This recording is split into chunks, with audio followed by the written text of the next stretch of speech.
such a pleasure to talk to you about that movie. Oh, thank you. I loved how you stayed true to, you know, the first movies, but you also managed to bring it beyond, as the title implies, and you brought your own tone. So how did you manage to do that? You know, I felt like it's 50 years that Star Trek has been with us, you know, and I think it's time to try to kind of deconstruct a lot of the elements of Trek and you know, philosophies and tone, and hopefully by the end it reaffirms to us why we love it so much, and hopefully that contribution will help propel it for another 50 years. Yeah.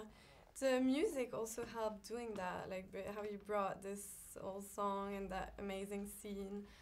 Was that something close to you, the music? Yes, I mean, you know, I think there's certain things as we kind of even evolve as a society, you know, when there's good music or good art, it's timeless. And now that's an element that I wanted to incorporate, even though it's 150 years into the future. But to me, good music will still be good music 150 years from now. Classic music. Classic music.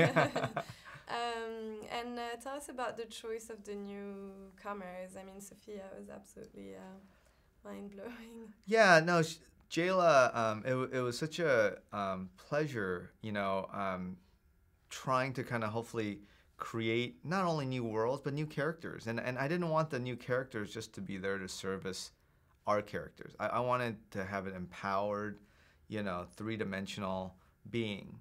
And Sophia just brought so much. And I was very fortunate because she was like the third audition that I saw. So as we were writing the script, I casted her and got to know her a little bit. So as we were, you know, building Jayla, we were also kind of incorporating Sophia. And so it was one of the rare instances where, you know, sometimes filmmaking gets a little segmented, but here really got to kind of build it the right way.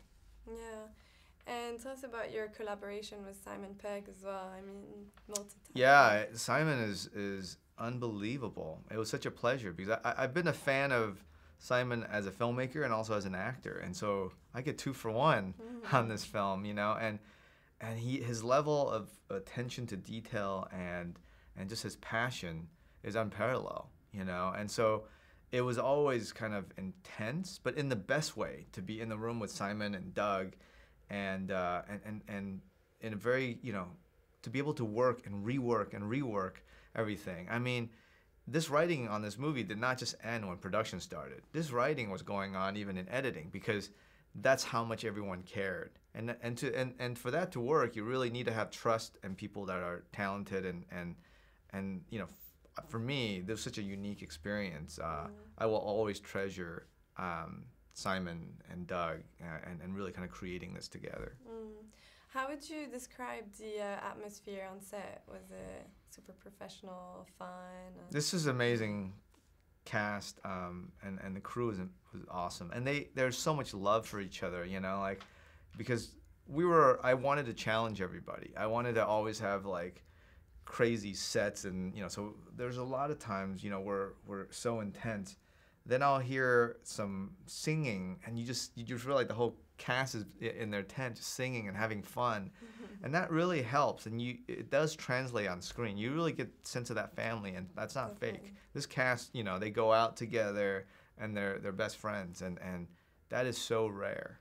Definitely. And finally, were you always a fan of outer space, new technology, and all that growing up? I grew up when I was 8 years old. That was my time with my family, and so from 8 to 18, I watched the original series, you know, and so it really kind of helped with me at least a sense of amazement and discoveries, because every night I didn't know what was going to come, you know, the next night, you know, what the new mission is going to be, and I thought that was very important in my development as a kid.